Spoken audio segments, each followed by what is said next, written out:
Okay, so before I get started, just from past experience, does anyone have a burning question they want to ask me before I start rambling on? Yes, go ahead. I'd just like to know, I was up there not a year, and I got to be, when they were putting up the dome, who came there to inaugurate the dome. Marishi came there? And I got to see him on the stage when he passed by the corner. What was it like to see him there for that extended time? Oh, you've got to read my book. Yes, because I addressed that, and one of the reasons I sort of self-published is that one of the people who looked at a section of the book where I described first meeting Marishi, she looked at it and she said, "You can't put this in a book." And I said, "Yeah, but the point of this book is for me to tell the real story, and I have to put this in." And so I saw that if I wanted to do it the way I want to do it, I just had to do it myself. So that's why. Is that on Amazon? Yes, it is. But we also have it right at your shoulder there, if you want me to sign it. I have a more pedestrian question. Did you hear the song Dear Prudence before it was recorded? No, I did not. So in other words, when you bought the White Album, that's the first time you heard it? The first time I heard it, my mother had bought the album. But I knew it existed. I didn't know what the words would be. I didn't know what it would be about. But I knew it existed when John and George left. George came running back and he said, "We wrote a song for you." He didn't say John wrote the song, but he said, "We wrote this song for you." And I'm sure he would have told me more, but that's another story which we might get into tonight. Did someone else have a question? How many of you have read the book? Oh, quite a few. Oh, there you are. Hi, where's your wife? Bookstore man. Oh, there you are. Hi. Yeah. So how many of you meditate? How many of you do TM? Oh my goodness, quite a few. So we only have a few left to teach in this round.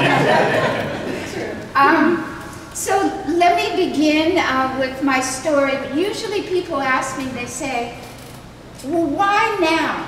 You know, why did you write the book at this point in time when you had so many opportunities before, when they were alive or early when it first came out?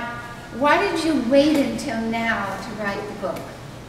And it's kind of a long-winded answer, which I won't bore you with, but basically, I heard the story of Dear Prudence from so many other people, and it was always wrong. But in order to explain it to them, I couldn't, because the whole point is I stayed in my room when the Beatles were there and all kinds of sort of luminaries of our age group. And I stayed in my room happily. Although some say I was depressed, there were moments of depression, but basically I wanted to be in that room. So why did I do that? And if I could tell you all the stories I've heard from other people as to why, I've actually had one guy persistently call me, he's actually a doctor from San Diego, and tell me that he has to tell me the real story. And I say to him, "But I went through it, I know the real story." He says, "Yes, but I really know the story." So those are the kind of things that people will say over the years, that why it was really written about a mythical Prudence who was a guru and all this kind of stuff, or she was a heroin addict, or she was all kinds of things. So at a certain point I decided, I can't tell. When I would start to tell people, no, the real story, I really didn't want to come out of my room. Their eyes would glaze over as I started to say, well, I wanted to meditate, and they kind of, it wasn't quick enough answer, it didn't interest them. And so, so I just let it go for years. And then what happened really was that my grandson, I forgot about being Dear Prudence, actually.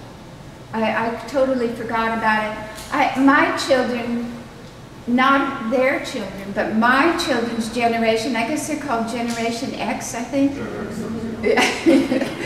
They weren't at all interested in Dear Prudence. And one time I was answering someone's question and my daughter came up and she said, Mom, realize that you're a very minor light luminary in this whole thing of the 60s.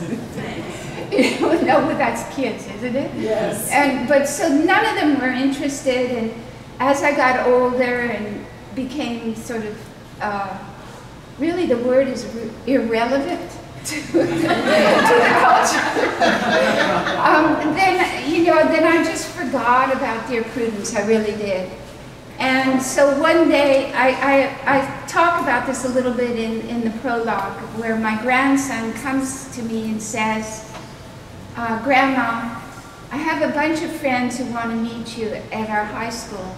I want you to go. And my first reaction was, his name is Shenandoah, we call him Shen. I said, Shen, why do they want to meet your grandmother? I mean, we never went up. Nobody in high school when I was young would want to meet a grandmother. I don't understand. And he said, which he still does, he said, Grandma, just do what I say. And so I immediately went with him, still not knowing why his friends would want to meet me, and just sort of gave myself over obediently to whatever it was. He wasn't explaining it. But I get there, and suddenly I'm surrounded, and it turns out all these kids have heard every Beatles song. They know the words. They know all about the Beatles, more than we knew when we were living with them. And they were asking questions that actually turned out to be moving, important questions, like, why did all of you believe there could be world peace? And I said to them, there can be world peace. And they rolled their eyes. But why did you think there could be world peace? Still not thinking, that there can be world peace. So the questions they asked were very telling to me.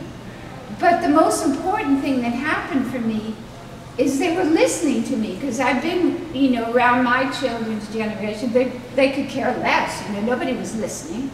And to suddenly see these young people who were genuinely curious about the Beatles and what they had to say. And if you went through the era of the Beatles, some of you did here, you know how we went through the era of Steve Jobs? Do you remember when he would come out with a new something, iPhone or some kind of thing? There was this thrill and excitement, and everyone would go, and it was all new. Well, the Beatles created that anthem for a generation. They were our voice. They were going through what we went through. They got into drugs, they got into all kinds of different things, but they also asked the same questions. And so each time a record came out of the Beatles, it was kind of a revolution in, music doing what it does best. Where we listen to it with a message. What was the latest change? And of course, the reason we listened is because it was something we were going through too, so it resonated in a very powerful way. So the Beatles were our voice, and the fact that these kids wanted to hear more about them was like a wake-up call to me, because I had really accepted being irrelevant. I would tell myself every day, this is great to be irrelevant. Just think you could walk in crowds, you could do anything. This is the best time of your life. But to actually see a genuine interest in what we went through with these young people sort of triggered a responsibility in me. Because I was Dear Prudence, which means I represented that voice. I was still alive. And I represented their voice. And I represented their voice in India, which was their last together voice. And it was a time when yoga, which we see everywhere, was heralded into our culture. When we turned to the East, a large group of us, for the answers. So it was a kind of revolution in consciousness, because I remember when I said to my mother, Mom, you and your generation have gotten it all wrong. In fact, all of the Western man has gotten it wrong. The answers are not outside, they're inside. Do you know what she responded? That's the devil talking.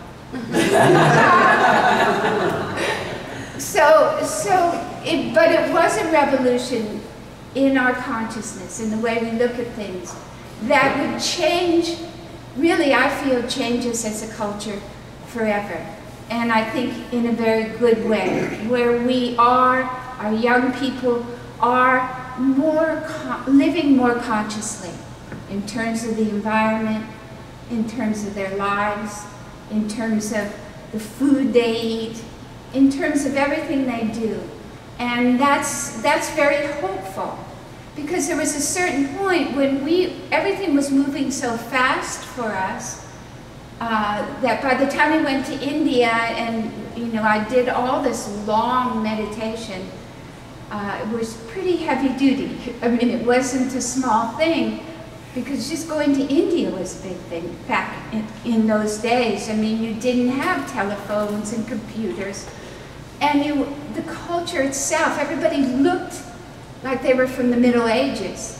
The men were wearing what we call pajamas. I mean, that's where pajamas come from. They were all in long white shirts, kurtas, and baggy pants. And the women were in saris. And there were elephants and camels on the street, and all kinds of other animals everywhere. And so the whole experience of going to India was like going back into another time zone, and then going further into India to the jungles of India, which is what Rishikesh was. It was a jungle reserve that went for thousands of miles, and they cut out a tiny little space in that reserve for Maharishi to have his academy. So it was just this little space that was on a cliff overlooking the Ganges as it comes out of the Himalayas. Rishikesh was a place for centuries where people went to meditate, to put their inner house in order, to connect in a profound way. And you could feel it when you were there. And so leaving my home and then going to this far out land where it was really like the Middle Ages, and then going to this, driving for 4 to 6 hours into this jungle where at one point a tiger had to be shot, was running wild in the academy, and there were all kinds of creatures all around, especially monkeys. Lots of monkeys who are full of personality. So this was quite a journey, that part. But then, to be met with, okay, we're going to do nothing but meditate, which is what I wanted to do, but somehow actually getting to do it was a kind of flooring experience, even though it was my dream.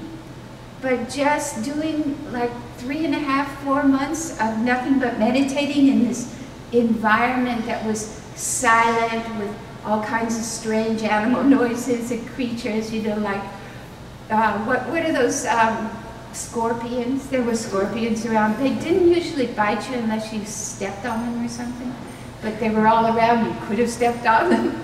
So there were all kinds of creatures, and just being there to meditate was a dream for me. If you read the book, I really wanted to do this.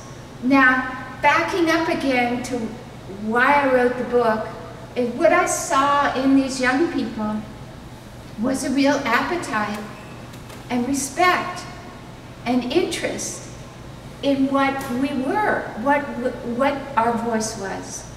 And so I felt, especially when they asked, well, what about world peace? Do you really believe that, people can become better? All these kinds of questions.